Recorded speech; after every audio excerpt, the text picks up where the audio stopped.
Then I get to congratulate both of you, since I have the other microphone. You made so many films together, and certainly they've dealt with death before. But I wonder, you said you're still filming, and this project started with the idea that you would shoot many death row inmates, right? You're still doing that. I just wonder what it does to both of you to work on such an intense project for such a long period of time. How you deal with that sort of stress, and what, whether how it changes your working relationship, how it changes your personal. No, it doesn't really change my life. When I film, you have to perform. You have 50 minutes with the inmate, and that's that, and you're out. So you have to perform, you have to deliver. It is quite different once you're confronted in the editing room, and then all of a sudden the weight is on you. It's one thing you should know about this film, it's just what he just said. For example, the interview with Perry and Burkett is a total of less than 2 hours for both those interviews, total.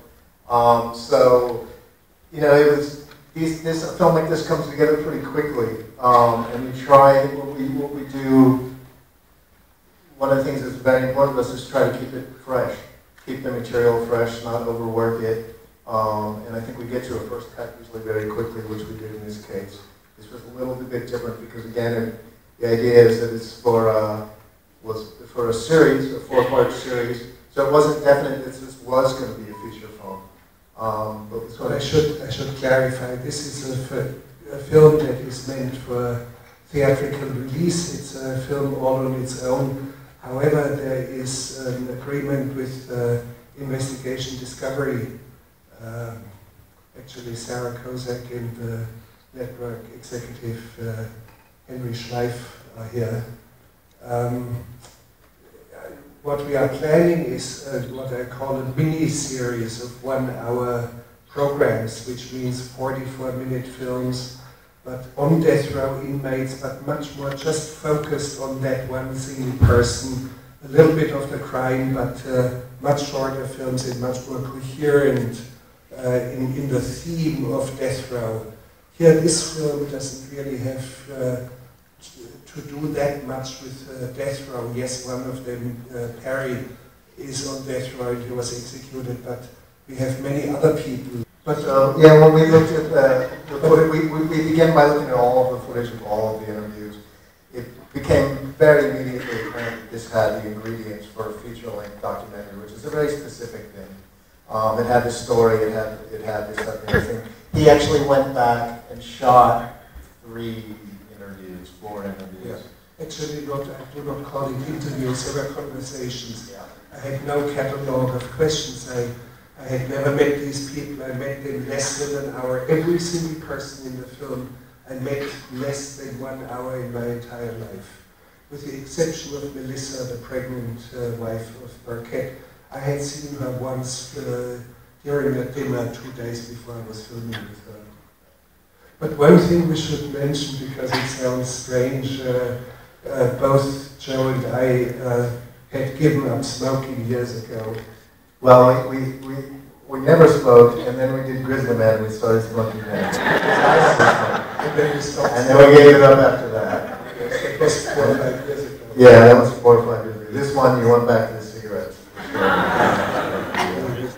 And normally we would work, we have 8 hours guys, like good bank clerks. We would start at 10 in the morning and finish by 6 p.m.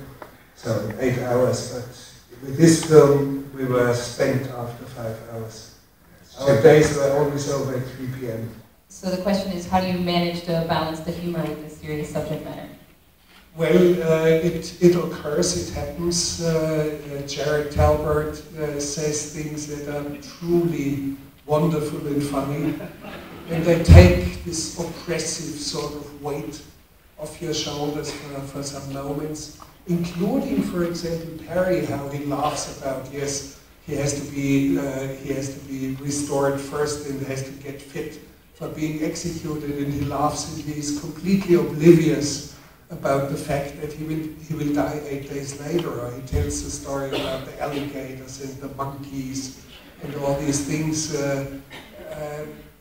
Yes, I have no problem whatsoever that there are moments of humor in it. This is part of life, and this is part of the persons that I met, and I'm very grateful that there are moments of real humor in there.